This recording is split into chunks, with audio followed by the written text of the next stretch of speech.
and you have to also work with helping. Okay. I'm John Lawson, and I think you do have a problem when it comes to the budget because you're not going to ever be able to hire enough policemen to keep you safe. What you got to do, and what you got to do, and especially in Buckner Terrace and in the surrounding areas, we are developing more and more young people who are absolutely hopeless. And I can prove the hopeless point because they're doing dope. A child behavior today depends greatly on what his hope is for tomorrow. If he hopes to be something tomorrow, he's not going to do dope today. But we got so many young people doing dope today because they don't have hope for tomorrow. We have to start in trying to change these attitudes because nothing can keep us safe except our neighbors have the right attitude toward us. And when they come through the neighborhood and they're drunk and they're high and they're running over everything and running into your houses because they simply do not care. And we have to do something about that. So thank you. Ma'am? No. I will have the opportunity at the end because I think we're going to be on time. But if I open up the floor to you, I'd have to open it up to everybody, and I just don't have the time tonight. I appreciate you being here. So, Mr. Burton. Thank you. Hassani Burton. So first of all, in order to really address the issues that are going on here in the neighborhood, you have to actually know where these issues are and what's going on. So in regard of the speeding situation, we're talking about Honeycutt, okay? And the house that's been struck is at the corner of Honeycutt and Everglade. This has been a problem here in the neighborhood for many, many years. So one thing that I would like to do, and this is one of my 60-day strategies, is look at speed reduction plans for Honeycutt. One of those consists of putting in a stop sign. Another possibility is making it a speed trap in some way. The other issue as far as general safety and security, once again, I do agree with some of the candidates. Dallas is losing police officers. Right now, we have many police officers that don't even last 10 years on the force. So we have a high turnover rate. So as a council member and working with the TPD, one of the things that I would like to do is see why are we not retaining some of our officers. Once we figure out why we're not retaining officers and what we can do to turn that around, we need to have dedicated officers, 2 or 3 that are going to come into Buckner Terrace because of the size and the importance of this neighborhood and will provide weekly community policing and patrolling efforts. Thank you.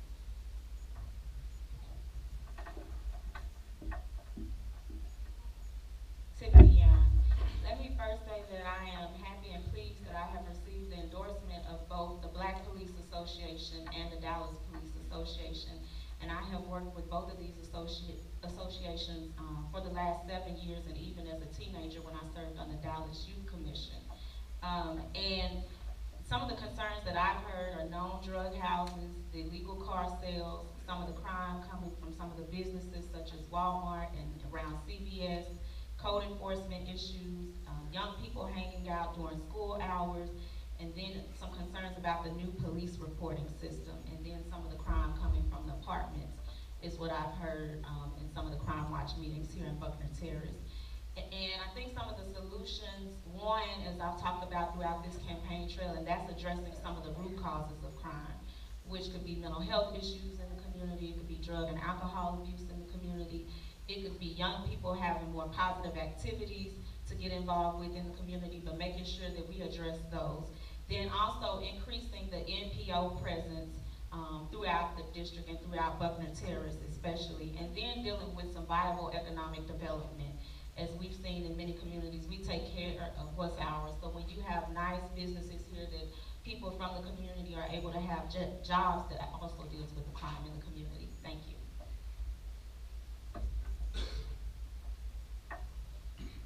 The issues that I've heard, you already heard from the other candidates. Unfortunately, I just have to be last this time. So, in regards to the crime and the resources that the police are needed, whatever resources that they don't have, we need to come up with a way to assist them to help us. If they don't have the resources and the city can't provide those resources, then let us work together with the police department and give them the tools that they need to help protect us. In addition to that, we need to get more involved in those activities, like joining with BIP and taking care of our own communities as well.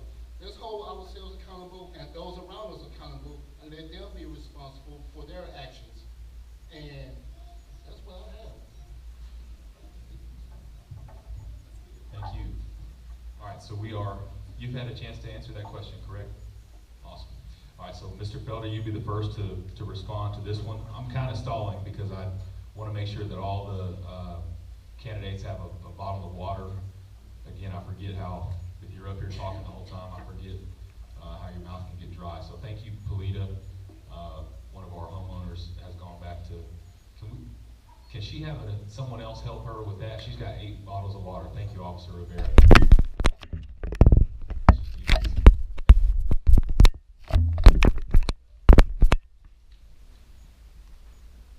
All right, we'll go back to school. Raise your hand if you need a bottle of water. Awesome.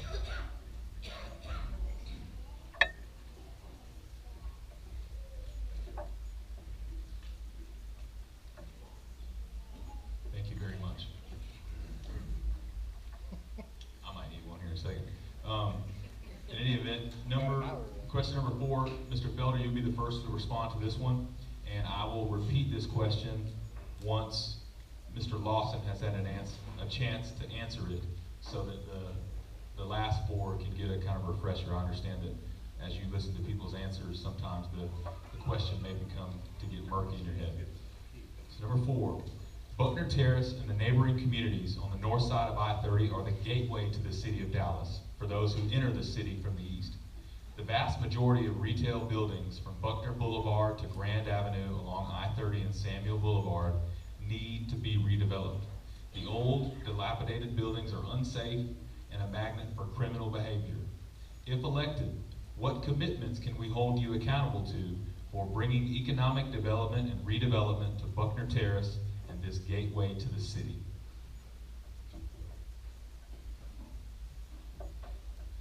I think that question was designed for me. Again, I've been talking about economic development.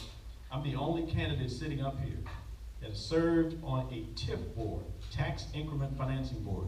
I sat on the Vickery Metals TIF board for 9 years. That is the development called the Shops at Park Lane, at the corner of Park Lane and Central Expressway. I have the know-how, I have the contacts to get this area moving. I've been talking about that. That is the centerpiece of my campaign, economic development, because I know how to get it done. I would start from Forney Road all the way to Ferguson Road on Buckner Boulevard and create a TIF, tax increment financing district. That is where all of the tax dollars that are collected in that area would be reinvested in that area. That's the way to get that corridor started and get it developed, and that's what we need to do, and that's what I intend to do. That's the first thing that I intend to do. Thank you.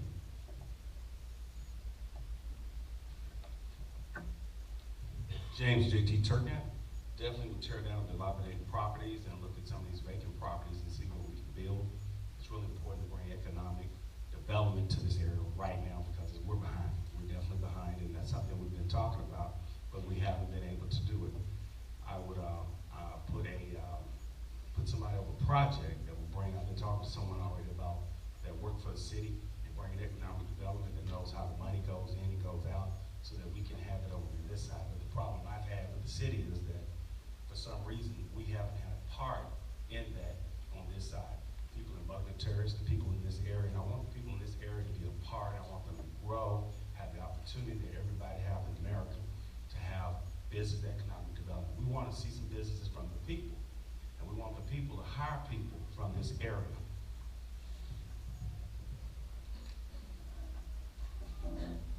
One of the things in particular, Juanita Wallace, that I've talked about from the very beginning is actually looking at Fair Park. I know you think we're talking about South Dallas, but when we say Fair Park, we're talking about the entire city. We're not just talking about jobs for people in South Dallas, but we're talking about jobs for people all over the city. And Buckner Terrace will be included in that.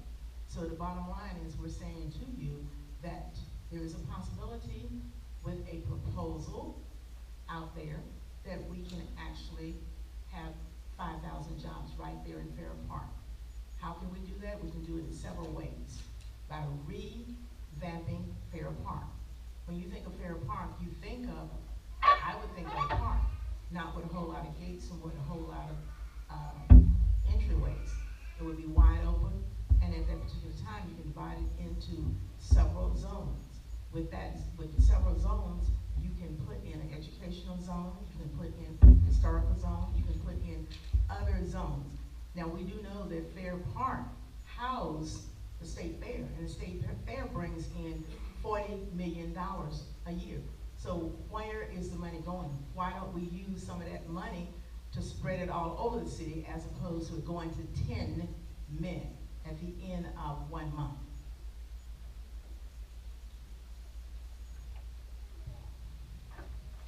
John Lawson, you know, when we talk about economic development, for the most part, what we are talking about is that we want other people to come into our area, take their money out their pocket and invest in some kind of business. They will take the risk in opening up a business here, and you know, there's always a possibility when you invest your money that you can lose. And you know, the neighborhood really do have to be safe. The businessman have to feel that the customers that come into his business are safe, and that he can operate his business safely, and we need to provide that kind of atmosphere for people. And not only that, but we should start taking an active role in the economic development of our area. We need to pool our resources and go into business ourselves and do things for ourselves, and when other people see that we have taken an interest in our own community to the point where we're putting our money up in our own development, you know, they are more readily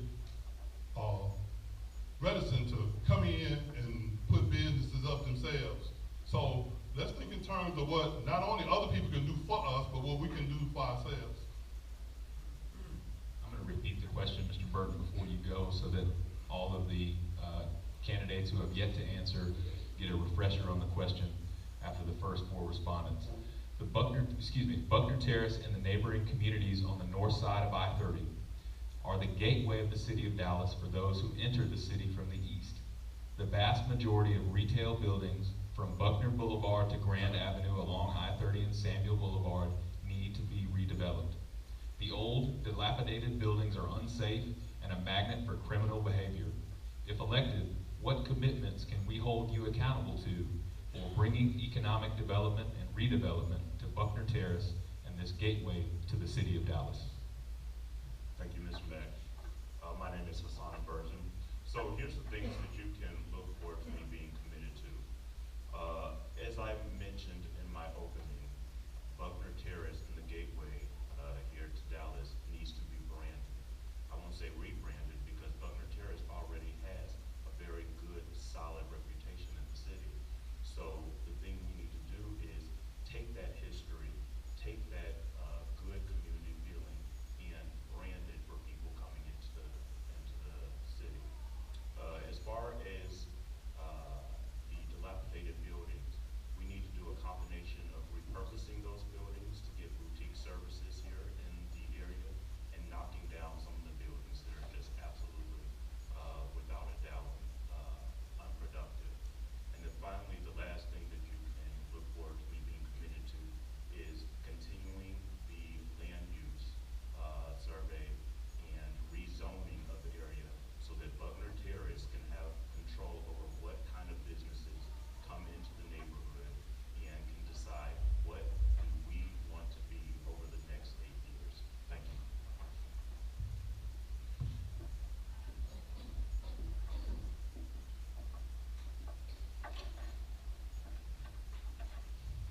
The first thing is that, as I said earlier, I grew up in Pleasant Grove, not Buckner Terrace, but Pleasant Grove, and definitely recognize the difference. But I remember the days that we had Bonanza Steakhouse.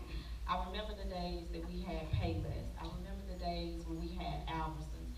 So what can you look forward to me, and what is my commitment to ensure that we have sit-down restaurants, to ensure that we have quality supermarket in the neighborhood, to ensure that we get a coffee shop in the neighborhood. I remember the Big Town bowling lanes growing up, going there, and Big Town shopping center. So One thing that I think, and I'm not saying that I have the answer, and I certainly look forward to continuing to work with you to get some of those answers, but one thing I definitely know is that whatever has been going on at City Hall is not working. And so we have to make sure, as it relates to economic development, and so one of my ideas is to create an independent economic development specialist.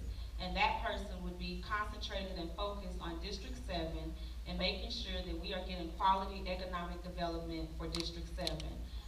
And they would be the ones that would go out to secure the Chili's or the, whatever type of restaurant it is that the neighborhood wants, and making sure that we are including Buckner Terrace in those conversations. And I think that's first and foremost, that this is not a decision I would make by myself as the council member, that we would be including the community in those conversations and in the, those discussions. Thank you.